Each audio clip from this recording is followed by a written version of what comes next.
Hi, I'm Pat Baer, and this is Pat Baer's Anime Club, an ongoing video series where every other Monday I put up a new episode talking about something from the world of anime that I want to chat about. My most recent video was a look at the previous spring 2025 anime season and a look ahead to the summer 2005 season, which we're in now. We're just starting it out now, and I want to talk to you about a thing I talk to you about just about every season, and that is, of course, all 8 summer 2025 Isekai. Now, there's an asterisk there. You've seen it. We'll talk about it when we get there. There's a point of contention to be made, and I will make that point of contention when we come to it. If you haven't watched one of these videos before, I'm going to talk about the shows I am going to be watching. I'm going to talk about the shows I might be watching, and I'll talk about the shows I definitely am not going to be watching. And I'll give you a little bit of reasons as to why I'm going to check those out. We'll get into it. We'll deep dive into it. It'll be fun. And maybe you'll get some anime recommendations, or you'll figure out some stuff you would like to avoid in this coming season that we're currently in, of course. Is there anything else you need to... as far as the number goes, you might say 8. That's a lot. And it's kind of a lot, but also it's pretty in line with the last couple of years for the both spring and summer seasons. 7 to 9 is kind of where we're at. The majority of our isekai come in the winter season. A lot in the winter season. That's just very popular for it. Start the year off right with a lot of isekai. And maybe the fall season is usually about this, maybe even a little less in the fall season. Fall season, a lot of times we're getting some, certainly shonen throughout all of the year, but maybe a bit more of that towards the end. So 8, not actually that much. There's also an isekai movie, but I didn't include that. I generally don't include movies in these. I'm talking about shows. Sometimes I can talk about shorts, but mostly just shows. Let's get into the stuff I'm going to be watching. And in some cases, I've already watched the first episode. I have not watched the first episode of Omnio Kaiten Rebirth Verse. The ONM, Omnio. I think I'm pronouncing that correctly. If I'm not, I apologize. I haven't watched the first episode of this, but I'm planning to watch this series. Maybe not weekly, maybe watch, in bursts. But I want to check this out. We got a guy who is in, and he suddenly gets transported to an alternate history of Japan, and then he dies, and then realizes, I can be reborn. So he's got Subaru's powers a little bit, so it's a little ReZero right off the bat, but he's got inarguably better hair. He's got, this anime is based on a card game hair, if I can be so bold. But it already looks really neat. There's some sort of hamster-like creature there. So that immediately sparks my interest. I'm immediately like, well, what's going on with that? So I'd like to know more about this. It looks really fun. That character over here, is this some sort of somebody who uses talismans? That seems interesting. There's just a lot of really strong character design here, and so I am interested in this show. I like the idea of Rebirth Verse. It sounds, again, a lot of this sounds like, is this based on a video game? I don't think it is, but it certainly could be. Maybe they're working on a video game. This is like the prequel to the video game. I don't know, but it's intriguing. I'm going to check it out.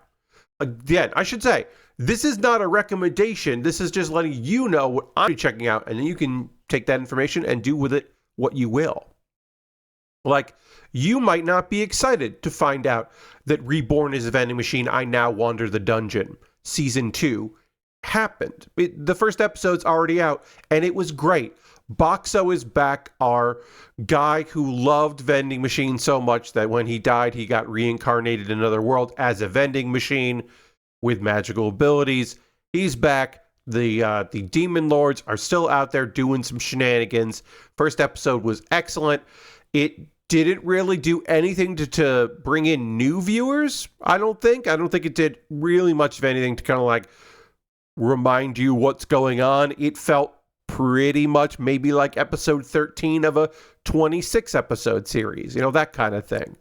So, or a 24 episode series. So maybe you want to go back and watch season 1 or get a refresher Find it on YouTube, a refresher of what's going on there so you can be better informed about Bakso's adventures. But I love this. I love the weird isekais.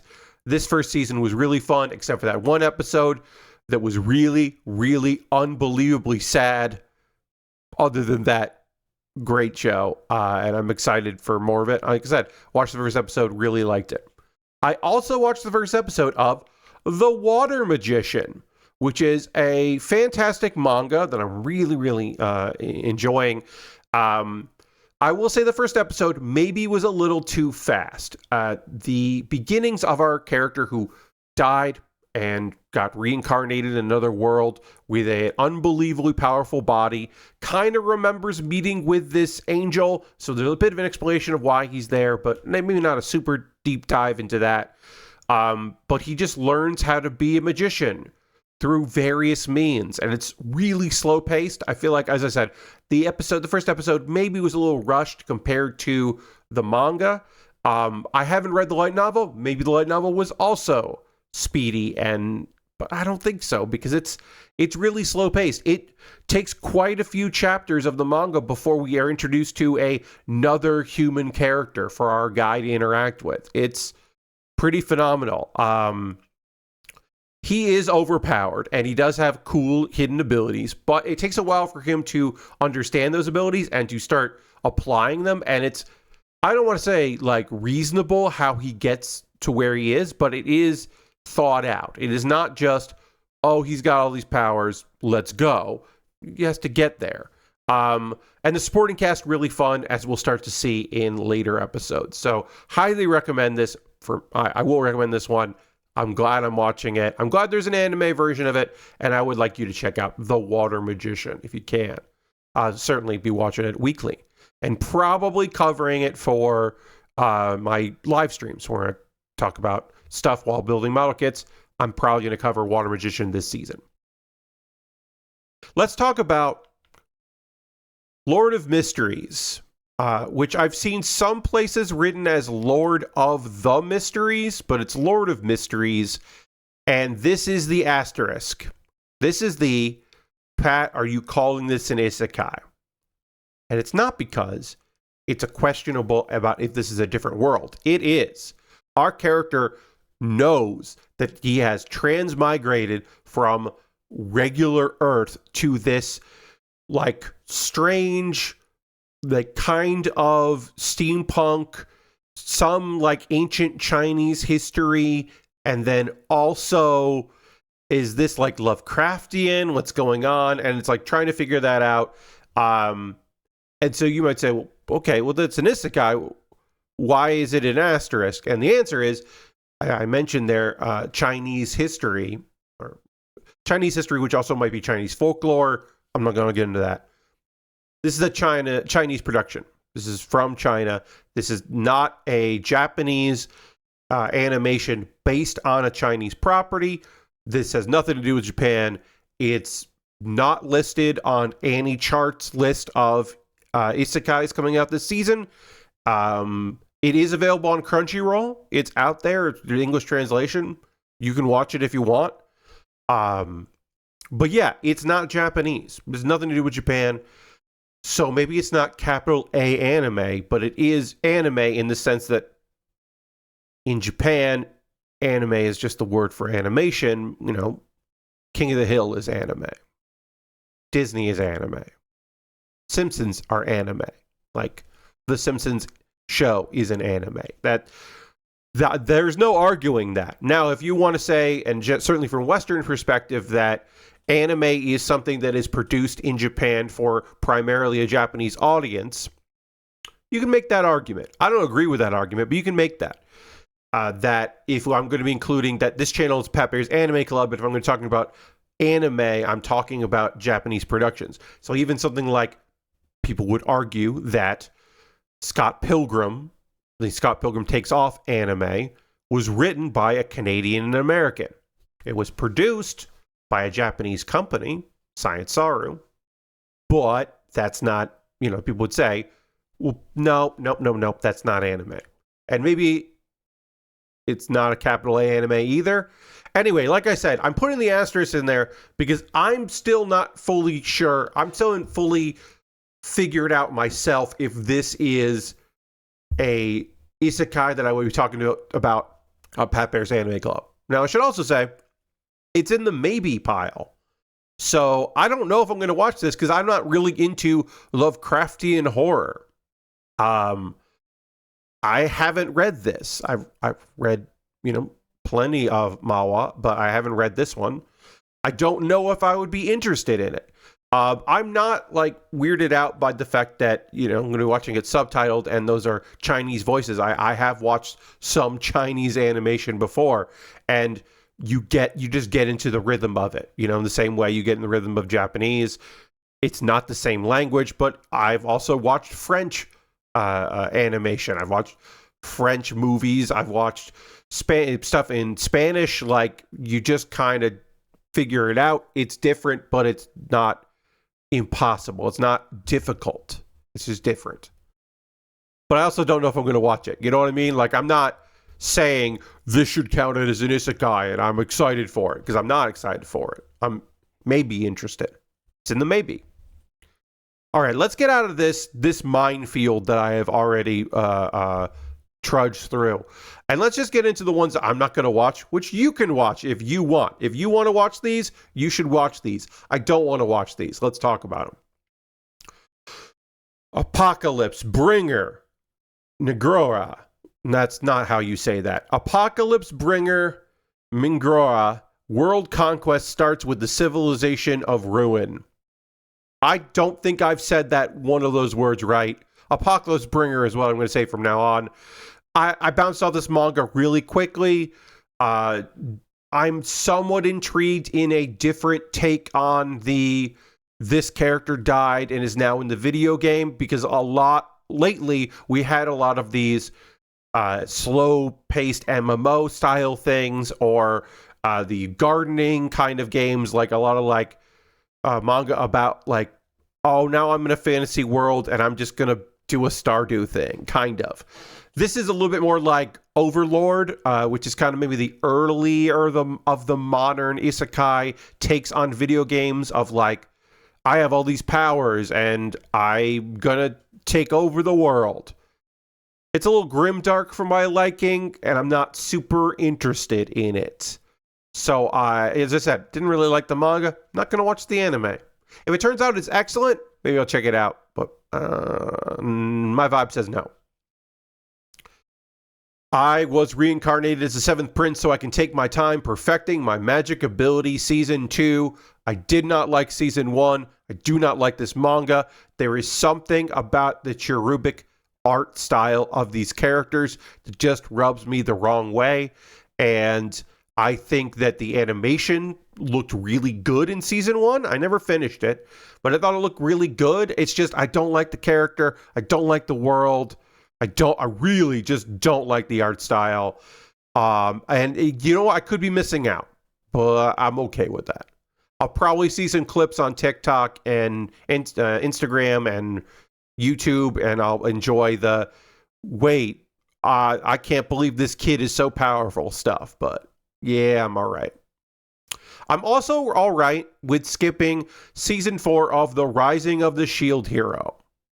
I just don't want to. Season 1 I thought was pretty good. It had a lot of asterisks around Season 1. A lot of all right, you have to deal with this and this. Season 2, the story was kind of convoluted, and also the art was awful. The blend of CGI monsters to, I guess, keep production going, save money, I don't know what, for a show that was incredibly popular first season, really, really just nosedived. And then Season 3, I don't know if I finished. I can't remember. I'll go back, but I really am unsure if I finished Season 3 or not. So, good. Nah. Yeah, I'm just not gonna. I'm also definitely not gonna watch Ugly Mug Epic Fighter. So this guy died and got reincarnated. In exchange for overwhelming abilities and power, he had to pay for that by being a gross big guy who literally parts of his stats are him being repulsive to people, and it goes beyond that of like issues with just like being around women to hurt him physically. It's like his one weakness is like kindness from people that might overlook his ugliness. And it's just like, what? There's so much. Like, I'm already going to be watching 3 isekai plus all the other stuff I watch and the action series that are out there and the like kind of isekais that I watch that are just the banished shows. Like, I got a lot on my plate. I'm covering a lot of shows. I just can't imagine I would like this. I just kind of can't. Like, yes, there is something interesting about the idea of the give and take, because like I was like Black Summoner had a thing where like he lost his memories to get more power, and that was kind of interesting, but it didn't really hurt him at all. He just didn't have memories. Maybe it was even for the best. Like, yes, there are too many overpowered main characters that don't face adversity.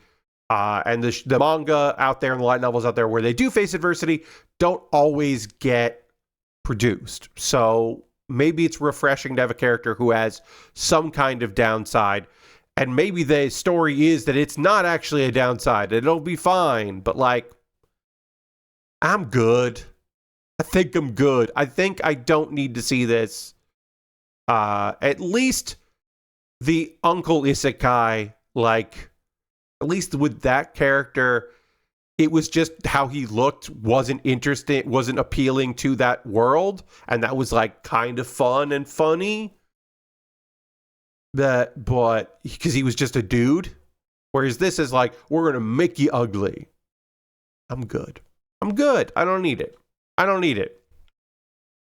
That's all 8 summer 2025 isekai. Again, you could say 7. You could say it's actually 8 because the movie I didn't talk about here. Or you could be like, well, this show is also an isekai, but it's not. Sure. Or that show's not an isekai, so it's actually 7. That show can't be an isekai because isekais only refer to a different world shows that are anime. To which I will say to you, no, Alice in Wonderland is an isekai. It's just a word. It's just a term that happens to be in Japanese. Isekai does not refer to Japanese animation that is about a different world character. That's not true at all. So there you go. Feel free to argue in the comments, I guess. Keep it civil. If you disagree with me, let me know. If any of these shows are shows you'd like to you be checking out, or you are checking out that maybe I'm not, let me know what you're thinking. Maybe you've read Apocalypse Bringer and you're like, this thing rules. It's so well done, Pat. The character development is so incredible, and it's just like, you gotta read it. Look, or you gotta watch it. Let me know. I'd love to hear from you about that. If you have any ideas for future videos for this, let me know that as well. I can tell you, I am going to wait. Usually, my 3rd video of a season. My first video season is the wrap up / preview, and then I do the isekai. I've done this now for a couple years, and then I usually do recommendations. I'm going to wait because I want to watch more anime of these shows before I start recommending. My next video will actually kind of be about that. I've talked about this a little bit. I want to do recommendations I regret. And we'll talk about some stuff that, like, hey, 3 episodes in, I thought this was pretty great. So I'm going to move my recommendations until more of the mid-season, and they'll be mid-season recommendations. And I think that will work out a lot better. But yeah, so I'm also want to do shows I revisit all the time. I want to do a video on anime I never want to see again, but I love. We're due for another weird manga video, so I do want to do that. And yeah, I've got plans. Thanks so much for watching this video. If you have any ideas, again, on stuff you want to see me do on this, please let me know. Thanks for watching. Hit the like button if you can. You know, subscribe if you haven't. Talk to you soon on another episode of Pat Baer's Anime Club, coming to you 2 weeks from the end of this video. So yeah, see you soon. Bye-bye.